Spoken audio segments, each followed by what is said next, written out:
Tudo bem, galera? Eu sou Marco Ramone, professor de História do Dora Escola e do canal Linha do Tempo.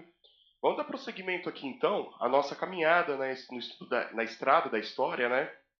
Chegando aqui, portanto, na Idade Média, né? Essa época aí com tanto apelo imagético, né? Que muitos elementos aí têm certa influência na cultura pop até hoje, né? Nesse primeiro vídeo eu vou fazer uma introdução aqui sobre os elementos principais na Idade Média que serão abordados com mais profundidade nas próximas aulas. Aqui eu vou fazer então um resumo sobre tudo que vocês precisam saber para a gente entrar com tudo nesse segundo módulo. Bom, gente, no contexto aqui do estudo da história medieval para o ensino fundamental e principalmente para o ensino médio, as grandes características da Idade Média não são os castelos, os dragões, né?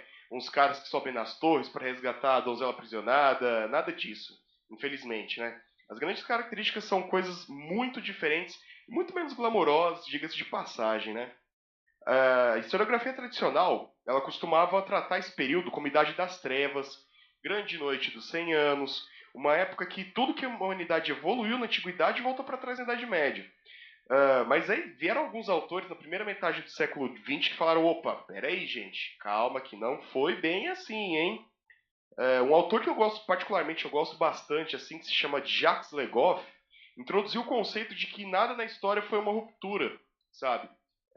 Que sim, um grande e demorado processo de várias coisas que acontecem e leva a sociedade ao que era então, né? E a principal característica da Idade Média, que levou a um retrocesso, como diria a historiografia tradicional, não foi simplesmente causado pela queda de Roma, mas sim por vários processos que em um determinado momento culminaram na formação que a sociedade tomou. Características são essas, vocês me perguntam. É o processo de ruralização da Europa, uma eliminação quase total do comércio externo, do comércio de importação e exportação, né?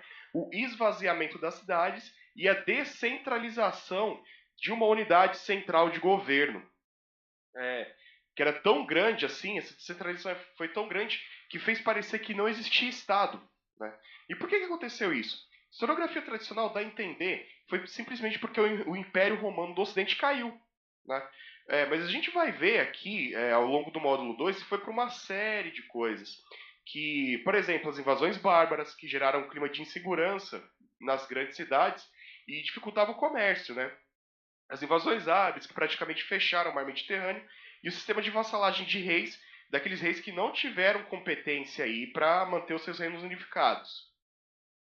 Bom, mas a linha principal que vai guiar o nosso estudo nesse módulo é como que a gente tem, na Idade Média, a formação dos conceitos dos continentes de Europa, Ásia e África, né?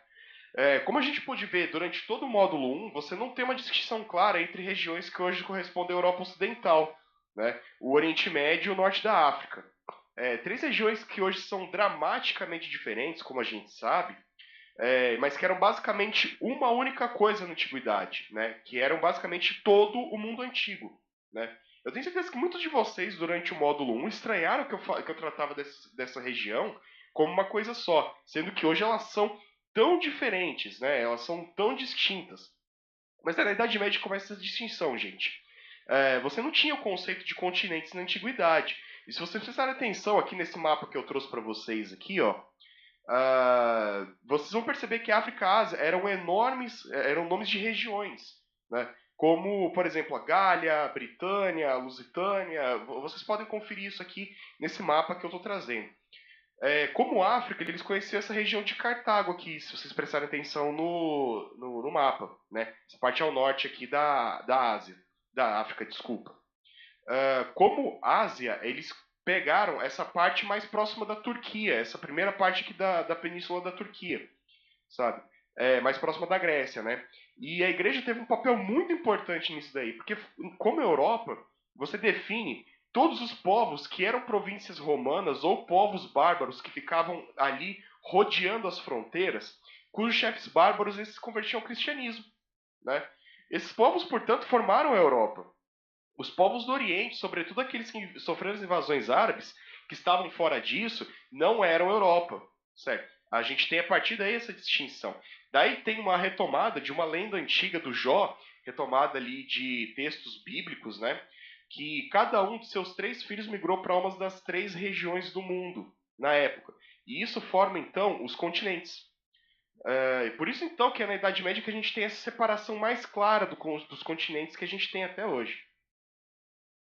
Beleza, gente. Além de tudo isso, a gente tem aqui bastante presente ainda o Império Romano do Oriente, que fica conhecido a partir disso como Império Bizantino. Né? Eu vou usar bastante essa distinção de bizantino, porque é muito mais difícil falar Império Romano do Oriente do que bizantino. Né? É para facilitar aqui minha vida, eu vou falar bizantino.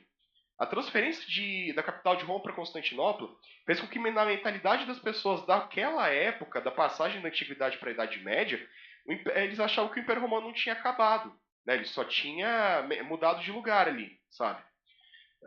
Ainda assim, o Império Bizantino ele sofreu muitas invasões, ele aumentou, diminuiu bastante seus domínios, chegou a reconquistar a Península Itálica, chegou a reconquistar Roma, mas perdeu logo em seguida. Sofreu pilhagens e cercos, foi rota das cruzadas, mas ainda assim ela se manteve por 1000 anos após a queda de Roma do Ocidente. Mas enquanto o Império Bizantino ficava de olho no Ocidente ali, para ver o que estava rolando por lá, a ameaça nascia bem na sua retaguarda, ali na Arábia, sabe? O grande vilão do Ocidente, aquilo que lançou definitivamente a Europa no feudalismo. O Império Bizantino nada pôde fazer para evitar. O que é isso? O islamismo. Né? Talvez por isso, então, a sua influência foi praticamente zero, assim, na Europa Ocidental, né? Os patriarcas cristãos do Oriente, eles representavam uma visão mais condizente com o cristianismo original. Tanto é que aí no Oriente, na Judéia, que supostamente ali viveu Jesus Cristo, e é o ponto de partida de todos que espalharam a fé cristã, a partir da ordem de Cristo, que Pedro fundasse a igreja. Isso é uma passagem curiosa, porque Pedro supostamente migrou e morreu em Roma, tentando pregar a palavra. É por esse motivo, então, que a sede da igreja fica em Roma, no Vaticano. Mas eu já falei, né? Os romanos, ao dominar os gregos, eles tinham inventado sua história de criação, de lenda, de Romulo e Remo, né? Que eles eram descendentes de Elias, que tinha sido sobrevivente da guerra de Troia, né? E o que garante que essa versão do apóstolo Pedro, que não é também uma invenção, né? Sabendo a partir do Edito de Nicéia de Constantino, eles fazem ali um rearranjo dos livros da Bíblia, certo? Eles colocam ali formato de uma forma que parecesse mais romano, basicamente. Essa é a força do caráter político da igreja no Ocidente, que era muito mais uma continuidade do Império Romano do Ocidente, né, do que uma continuidade do cristianismo, né, uma entidade religiosa, certo? Foi por isso então que a gente tem uma ruptura do Ocidente com o Oriente, da Igreja Ortodoxa do Oriente com a Igreja Apostólica Romana no Ocidente. Né? Justamente pelo Papa oferecer mais apoio aos reinos emergentes da Europa Ocidental, como o Império Carolíngio, mais tarde o Sacro Império Romano Germânico, do que o Império Bizantino, né? Apesar de esse ainda ser oficialmente o Império Romano. É por isso, gente, que apesar de toda a alta Idade Média, toda a descentralização política que a gente tem na Europa, política administrativa, de governo, a gente tem uma grande autoridade, que é a mediação que a gente tem aqui por todos esses povos que estavam bem centralizados, que é a igreja. Né? Bom, então é isso aí então, gente. Chegamos ao fim aqui da nossa introdução, né? Fiquem espertos aí no nosso canal, não se esqueçam de seguir no YouTube, no Facebook, que a gente sempre está aí jogando conteúdo novo, essas nossas aulas aí. E as próximas aulas da Idade Média elas vão estar muito legais. Não é porque eu estou passando, não, que eu acho legal, é que ela vai estar legal mesmo, viu? Valeu, gente. Obrigado. Até mais.